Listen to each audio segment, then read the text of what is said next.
नमस्कार दोस्तों।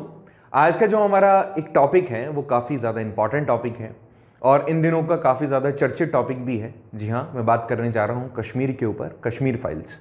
पॉलिटिक्स के स्टूडेंट हैं आप सभी, हिस्ट्री भी आप पढ़ते हैं, तो आपको दोनों ही चीज़ें समझनी ज़रूरी है। इस पिक्चर को एक पिक्चर के तौर पर ना देखते हुए हम उस इवेंट के ऊपर फोकस करेंगे जो इवेंट हुआ था। इवन हम कोशिश करेंगे कि इस वीडियो के थ्रू मैं आपको पॉलिटिक्स से रिलेट कर सकूं, हिस्ट्री से रिलेट कर सकूं, मैं बता सकूं आपको कि क्या हिस्ट्री रही और क्या पॉलिटिक्स हुई इस इवेंट से रिलेटेड। हम कोशिश करेंगे कि कश्मीर से जुड़े हुए सारे फैक्ट्स इस वीडियो में आज आप जान जाएं। कश्मीर का वो इंसिडेंट्स जिसके ऊपर ये मूवी बेस्ड है वो तो आपने जान लिया है, होपफुली आपने देख भी ली है मूवी, बट उसके पहले की हिस्ट्री क्या थी, उसका पॉलिटिक्स क्या था, उसका बैकग्राउंड क्या था, वो मैं आज आपको इस वीडियो में बताने की कोशिश करूंगा। इवन कोशिश ये भी करूंगा कि जो भी टर्म्स उस मूवी में यूज किए गए हैं उसको भी आप अच्छे से समझ सकें। हम पहले इस चीज़ को यहाँ पे आपको बता दें कि हमारा इस वीडियो को बनाने का मकसद ये नहीं है कि हम किसी भी धर्म, किसी भी जाति के ऊपर क्वेश्चन मार्क कर सकें। हमारा इस वीडियो को बनाने का मकसद है कि हम पॉलिटिक्स के जो भी टर्म्स इसमें यूज़ किए गए हैं वो बता सकें और एक इवेंट जो हुआ था उसको आपके सामने रख सकें। ओके, तो शुरुआत करते हैं। सबसे पहले हमारा देश आज़ाद हुआ और आज़ाद होने के साथ ही दो हिस्से हमारे भारत के हुए, पाकिस्तान और हिंदुस्तान। पाकिस्तान और हिंदुस्तान के हिस्से होने के बावजूद भी एक हिस्सा ऐसा था जो काफ़ी डिस्प्यूटेड रहा। 1947 के अंदर जब हमें आज़ादी मिली तो उसके साथ ही अलग अलग जो हमारे स्टेट्स थे उन सबको हिंदुस्तान में या फिर पाकिस्तान में मर्ज करने की होड़ सी हो गई, जिसमें से सबसे बड़ा जो मुद्दा हमारे सामने आया वो कुछ स्टेट्स को लेकर आया। जैसे जम्मू कश्मीर के साथ में आया, आंध्र प्रदेश के साथ आया, मणिपुर के साथ में आया। कुछ ऐसे स्टेट्स थे जो हमारे साथ में अपनी इच्छा से विलय नहीं होना चाह रहे थे, मिलना नहीं चाह रहे थे। हमारे यहाँ पर स्टेट रीऑर्गेनाइजेशन कमीशन बनाया गया, सरदार पटेल को उसमें हेड बनाया गया और सरदार पटेल ने रिक्वेस्ट की हरि सिंह जी से कि वो क्या करें, हमारे हिंदुस्तान के साथ में जुड़ जाएं। अब ये बात सारी जब इस तरह से इवेंट हुआ तो उसके साथ में हरि सिंह जी ने एग्री कर लिया कि ठीक है, we will be the part of Indian union. ये बात है अक्टूबर 1917 की, 47 की सॉरी। अब इतना आसान तो था नहीं, लेकिन फिर भी बड़ी कोशिशों के बाद में, क्योंकि हरि सिंह हिंदुस्तान के साथ जुड़ना चाह रहे थे, तो 27 अक्टूबर, थोड़ा सा डेट में कन्फ्यूज़न रहता है और इवेंट ये जो हुआ था इसके लीगल डॉक्यूमेंट्स भी हमारे पास में इस तरह से नहीं है कि हम एक्चुअल डेट बता सकें। मैक्सिमम जगह पे 27 अक्टूबर 1947 बताई जाती है कि हरि सिंह जी ने एक बॉन्ड साइन करके एग्री किया कि वो इंडियन यूनियन का पार्ट बनेंगे। इस बात को लेकर के जो पाकिस्तान था, जो मोहम्मद जिन्ना थे, वो बड़े नाराज़ हुए। उन्होंने कहा कि जो एरिया डिस्प्यूटेड है, जिसके ऊपर अभी तक इवेंट्स काफ़ी लंबे इवेंट चलने हैं, जिस पे बहुत मुद्दे हैं, काफ़ी बात होनी है, उसके पहले ये राजा इस तरह का डिसीजन नहीं ले सकते हैं कि आप इंडिविजुअली ये कह दें कि वो हिस्सा आपका है। इंडिया ने क्लेम किया कि अब तो ये हमारा है, तो आप इस पर नहीं रह सकते। वहाँ से मुद्दे बढ़ते गए और मुद्दे इतने बढ़े कि हमें इंटरनेशनल ऑर्गेनाइजेशंस भी इसमें पार्टिसिपेट करना उन्होंने शुरू कर दिया। सिचुएशंस को देखते हुए इंडियन गवर्नमेंट ने, इंडियन प्रेसिडेंट ने एक बीच का सोल्यूशन निकालने की कोशिश की और उन्होंने एक आर्टिकल ऐड कर दिया हमारे इंडियन कॉन्स्टिट्यूशन में। जब हमारा कॉन्स्टिट्यूशन बन के रेडी हुआ तो उसमें एक एक्स्ट्रा प्रिविलेज दिया गया कश्मीर को, एंड दैट आर्टिकल वॉज 370। इसके अंदर कश्मीर को अपने साथ में बनाए रखने के लिए, एक तरीके से उनमें थोड़ी सी सद्भावना लाने के लिए हमने आर्टिकल उन्हें दिया। ये आर्टिकल कहता है कि कश्मीर अब एक इंडिपेंडेंट स्टेट रहेगा, उसके ऊपर कोई भी फोर्स नहीं डाला जा सकेगा। इंडिपेंडेंट स्टेट का मतलब है they will have their own constitution, उनका खुद का फ्लैग होगा। बट हाँ, क्योंकि इकोनॉमिकली जो भी सपोर्ट मिलना है, इंडिया से मिलना है, तो करेंसी वगैरह तो इंडिया की ही चलेगी। चलो, इतना सब कुछ हुआ।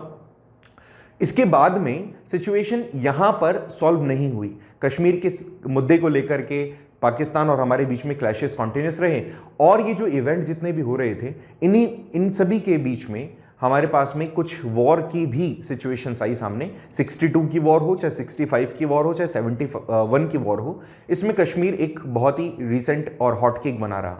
चलिए, वो भी हुआ, हमने वो भी झेला।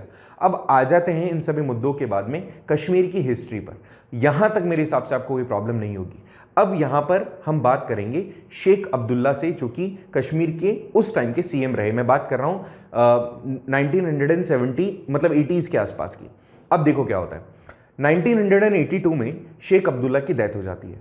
शेख अब्दुल्ला वहाँ की मतलब जम्मू कश्मीर की जो पॉलिटिकल पार्टी थी उसके हेड थे। पॉलिटिकल पार्टी का नाम था एनसी मतलब नेशनल कॉन्फ्रेंस। अब नेशनल कॉन्फ्रेंस के हेड थे, सीएम थे, उनकी डेथ हुई तो उनके बाद में जो उनके बेटे थे फारूक अब्दुल्ला, उनको सीएम बनाया जाता है। नेशनल कॉन्फ्रेंस का मेजॉरिटी था नेशनल असेंबली में। अब जब ऐसा हुआ तो उनको क्या मिला, सीएम की चेयर मतलब कुर्सी मिल गई। सीएम की कुर्सी के बाद में नेक्स्ट ईयर ही वहाँ पे इलेक्शंस होते हैं दोबारा से, और जब इलेक्शंस होते हैं तो यहाँ पर मेजॉरिटी के साथ में फारूक अब्दुल्ला जीत जाते हैं। अब जब फारूक अब्दुल्ला जीत गए हैं तो कंडीशन थोड़ी सी कॉम्प्लेक्स होना शुरू होती है सेंट्रल गवर्नमेंट के साथ और उनके साथ में। होता क्या है, वहाँ पर इन दिनों में सिचुएशन बदलती है और इंदिरा गांधी जी की सरकार आ जाती है सेंट्रल गवर्नमेंट में। जब इंदिरा गांधी जी की सरकार सेंट्रल गवर्नमेंट में आती है तो जो फारूक अब्दुल्ला थे ही वॉज नॉट हैप्पी। अब जब वो हैप्पी नहीं थे और इंदिरा गांधी जी से उनके रिलेशंस भी अच्छे नहीं थे, तो ऐसे में यहाँ पर सिचुएशन बदलती है। इंदिरा गांधी जी वहाँ पर इमरजेंसी लगा देती है। अब इमरजेंसी लगाने में जगमोहन जी को भेजा जाता है एज ए गवर्नर, और जगमोहन जी वहाँ पे डिसॉल्व कर देते हैं उनकी गवर्नमेंट को। अब अचानक से कैसे डिसॉल्व करेंगे, तो जो सपोर्ट उन्होंने दिया हुआ होता है, इंडियन नेशनल कांग्रेस ने सपोर्ट दिया हुआ होता है कश्मीर के अंदर, वो उनसे वो ले लेते हैं। अब ऐसे में मेजॉरिटी नहीं है तो सरकार नहीं बनेगी। तो यहाँ पे होता क्या है, सरकार गिर जाती है फारूक अब्दुल्ला की। कब? 1984 में। 1983 के अंदर वो सरकार में आए और 84 के अंदर सरकार से वो बर्खास्त हो गए, उनकी सरकार गिर गई। अब यहाँ पर एक नई सरकार अपॉइंट की जाती है मेजॉरिटी मिलने पर कांग्रेस की। इंदिरा गांधी जी सपोर्ट करती है किसको? जीएमएस को। जीएमएस मतलब गुलाम मोहम्मद शाह। तो गुलाम मोहम्मद शाह को अपॉइंट किया जाता है एज अ न्यू सीएम। इसको सपोर्ट किसने दिया हुआ होता है? इंदिरा गांधी जी ने। अब ये जो व्यक्ति था ना, ये एक तरीके से एंटी हिंदू कहा गया है इनको कई जगह पर। इनके टाइम ड्यूरेशन में 84 के बाद से, जुलाई 84 के बाद से ऐसा बोला जाता है कि बहुत सारे एंटी हिंदू जो मूवमेंट थे वो चालू हो गए। क्यों? बहुत सारी जगह पर अटैक होने लग गए हिंदूज़ पर, और मुस्लिम मेजॉरिटी प्रवोक हो गई। इनकी स्पीचेस ऐसी ही होती थी कि जो मुस्लिम्स होते थे वो थोड़े से एग्रेसिव हो जाते थे और अगेंस्ट हो जाते थे हिंदुओं के। इस दौरान बहुत सारी चीज़ें बदलना शुरू हुई। अब ये जो टाइम ड्यूरेशन बताया जाता है ये बहुत ही ज़्यादा दर्दनाक था। हिंदू यहाँ से एफ्रेड होना शुरू होते हैं। It was a time of 1984। ठीक है, इसके बाद से सिचुएशन धीरे धीरे और बदलती है। सिचुएशन बदलती है और टाइम आ जाता है, यहाँ पे सरकार सेंट्रल में बदल जाती है और राजीव गांधी जी आ जाते हैं। ये बात आप याद रखिएगा, राजीव गांधी जी और जो फारूक अब्दुल्ला हैं वो काफ़ी अच्छे फ्रेंड्स हैं। तो ऐसे में राजीव गांधी जी से अप्रोच करते हैं या उन तक अप्रोच करते हैं फारूक अब्दुल्ला, और ऐसे में फारूक अब्दुल्ला और राजीव गांधी जी के बीच में एक कॉन्ट्रैक्ट साइन होता है। क्योंकि वहाँ पे जम्मू कश्मीर में हिंदूज के अगेंस्ट में हो रहा था, तो राजीव गांधी जी को मौका मिल जाता है और राजीव गांधी जी वापस से जो जीएमएस हैं उनसे अपना जो सपोर्ट था उसको वापस से ले लेते हैं। गुलाम मोहम्मद शाह उनसे सपोर्ट अपना वापस से ले लेते हैं। तो भैया जो इतना सब कुछ इवेंट हुआ, इसके बाद में सरकार गिर गई। दिसंबर 1986 के बाद में जब इनको सपोर्ट मिला और यहाँ पे जो सीएम थे जिनका नाम था फारूक अब्दुल्ला, जब वो सरकार में आते हैं तो थोड़े चेंजेस वो लेकर आते हैं, लेकिन उनको थोड़ा सा अपने ऊपर कंट्रोल रखना पड़ता है, सेंट्रल गवर्नमेंट की बात माननी पड़ती है, क्योंकि ये उनकी ग्रेस से बनी हुई थी। लेकिन ये ज़्यादा दिन का नहीं था। अगले ही साल मार्च के अंदर 1987 के अंदर वहाँ पे जनरल असेंबलीज के इलेक्शंस होते हैं। मतलब जम्मू कश्मीर की जो असेंबली थी वहाँ पर उनके इलेक्शंस होते हैं, और ये जो इलेक्शंस थे ना, इन इलेक्शंस के अंदर इनको मिल जाता है वापस से मेजॉरिटी। अब जब इनको मेजॉरिटी मिल जाता है, फारूक अब्दुल्ला वापस से पावर में आ गए हैं। अभी तो नॉमिनेटेड थे, अब वो वापस से पावर में आ गए हैं, सपोर्ट मिल रहा था, वैसे ही कांग्रेस का सपोर्ट था, और इलेक्शन जब वो जीतते हैं तो अब यहाँ से सिचुएशन कॉम्प्लेक्स होना शुरू हो जाती है। कॉम्प्लेक्स ऐसे होती है कि उनके सीएम बनते ही वहाँ पे जो दूसरे ऑर्गेनाइजेशंस थे वो एक्टिव हो जाते हैं, और ये जो ऑर्गेनाइजेशंस थे ये पूरी तरीके से, जैसे गुलाम मोहम्मद शाह के टाइम पर जो एंटी हिंदू इवेंट्स हुए थे वैसे ही इनके यहाँ पर भी होना शुरू हो जाते हैं। कुछ लोकल जो वहाँ के ऑर्गेनाइजेशंस थे, जिसमें से सबसे प्रोमिनेंटली आता है जम्मू कश्मीर लिबरेशन फ्रंट और जमाते इस्लामी, इस तरह के ऑर्गेनाइजेशंस वहाँ पे एक्टिव हो जाते हैं, और ये पूरे तरीके से एंटी हिंदू थे। वो लोग टॉर्चर कर रहे थे हिंदूज को कि भैया अब आप यहाँ से मूव ऑन हो जाएं, अब ये हम आपको मौका नहीं देंगे कि आप यहाँ पर रहें। ठीक है, वो पूरे तरीके से इन्फ्लुएंस में थे किसके? मुस्लिम्स के। और कौन से मुस्लिम्स? ये वो जिनको एक तरीके से पाकिस्तान की तरफ से पैसा मिल रहा था इस तरह की एक्टिविटी करने का। जो हिंदू और जो मुस्लिम हमारे यहाँ पर रह रहे थे, जो इंडिया के साथ में रहना चाह रहे थे, उनमें इसका रोल नहीं है। इसमें से ये पूरी तरीके से इन्फ्लुएंस्ड और टेररिस्ट ऑर्गेनाइजेशंस के थ्रू एक तरीके से दिए हुए पैसे के ऊपर काम कर रहे थे, हथियार वो लोग पहुंचा रहे थे। यहां पर सिचुएशन और कॉम्प्लेक्स तब हो जाती है जब पाकिस्तान की जो प्राइम मिनिस्टर थी बेनजीर भुट्टो, वो कहीं ना कहीं अफेक्ट कर रही थी अपनी स्पीचेस से किसको, हमारे मुस्लिम्स को, जो कश्मीर के मुस्लिम्स थे उनको वो इन्फ्लुएंस करती है और वहां से सिचुएशन और कॉम्प्लेक्स होना शुरू होती है। वो लोग भड़क चुके होते हैं और अपने हिंदुस्तान के अंदर ही अगेंस्ट द हिंदूज और कश्मीर को फ्री करवाने के लिए वो एक्टिविटी करना शुरू कर देते हैं। उसमें से वो सबसे बड़ा जो एक रोड़ा मानते थे, सबसे बड़ा जो एक कॉज मानते थे, वो मानते थे हिंदूज को।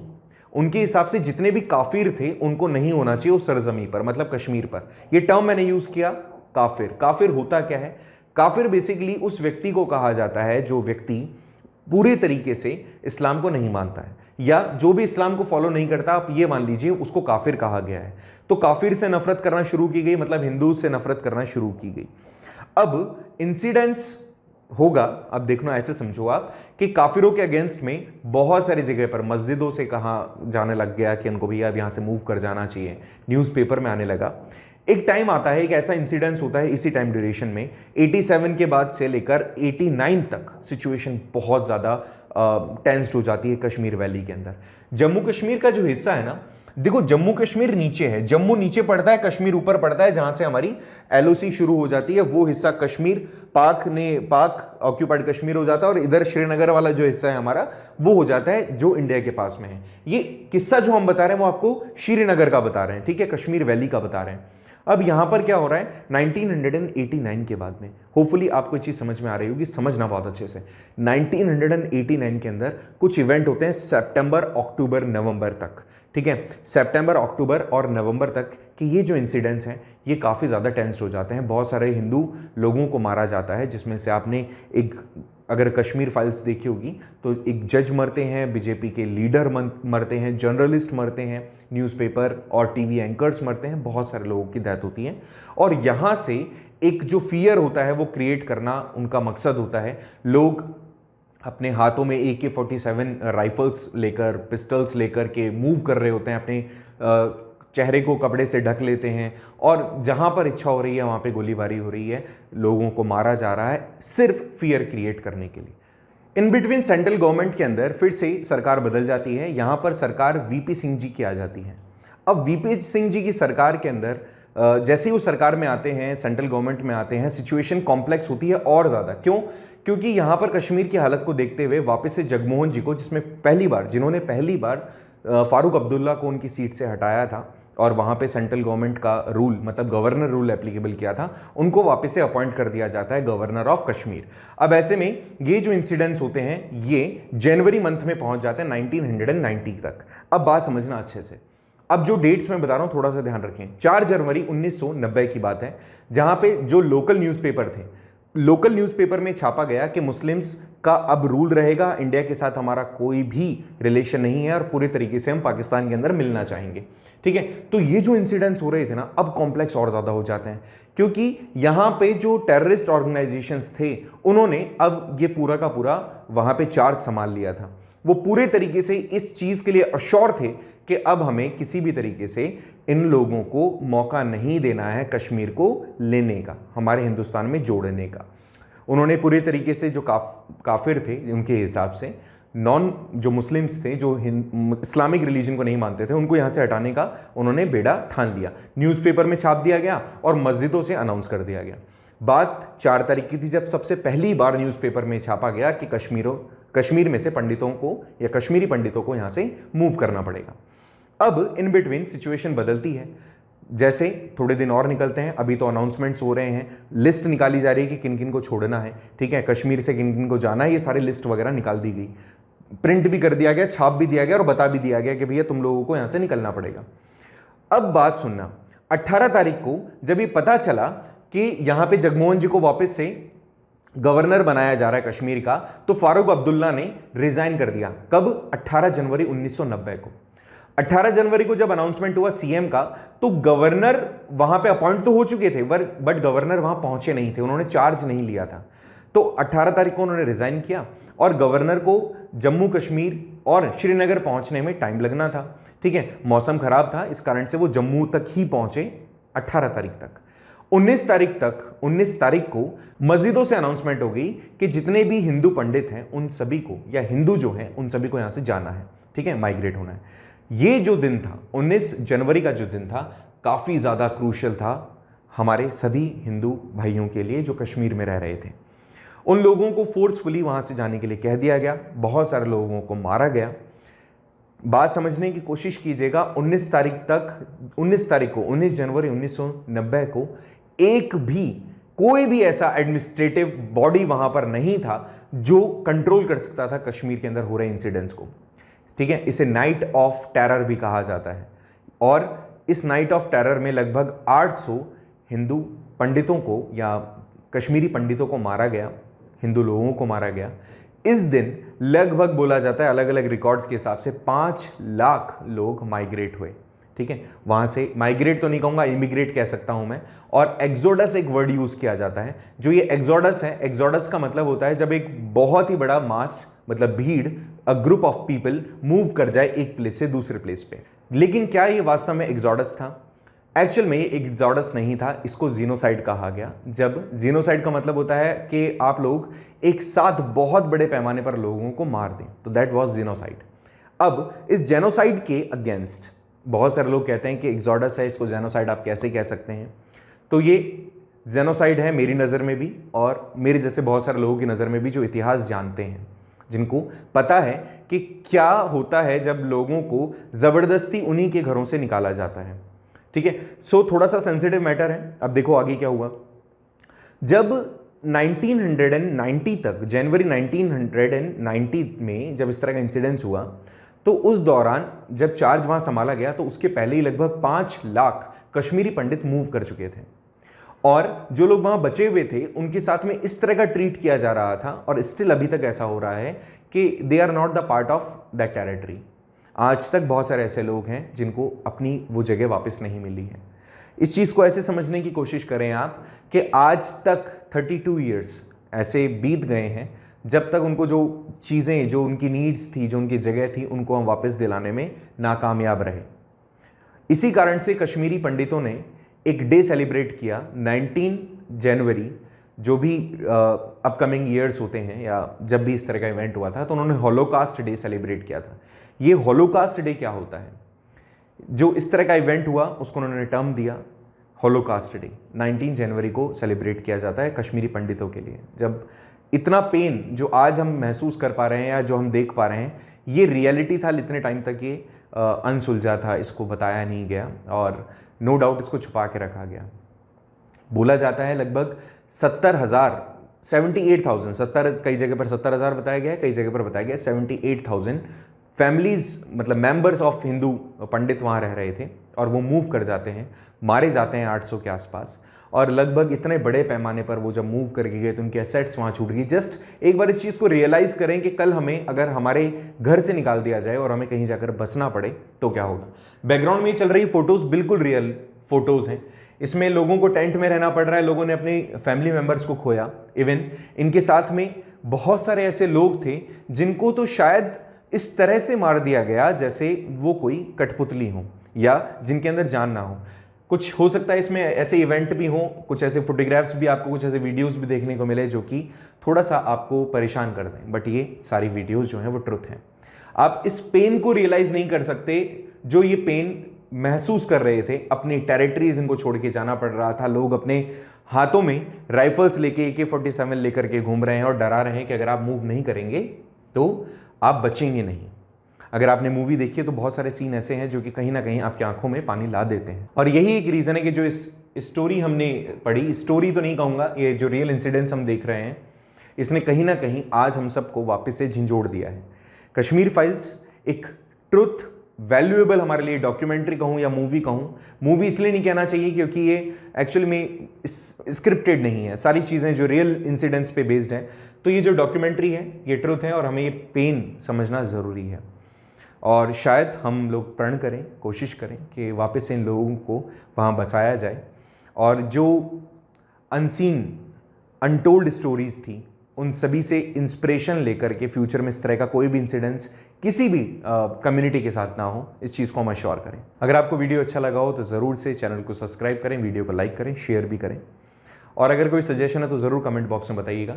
बाकी इस तरह का इंसिडेंस दोबारा से ना हो किसी भी कम्युनिटी के साथ में, इस चीज़ के लिए हम सभी को प्रण लेना है और फॉर श्योर हमें देश के अंदर इस तरह की एक पीस मेंटेन करना है जहाँ पे सभी लोग एक साथ रह सकें। वापस से इसको स्वर्ग बनाने की जिम्मेदारी भी हमारी होनी चाहिए अगर हमने इस तरह का इसे नर्क बनाया था तो। जय हिंद, जय भारत।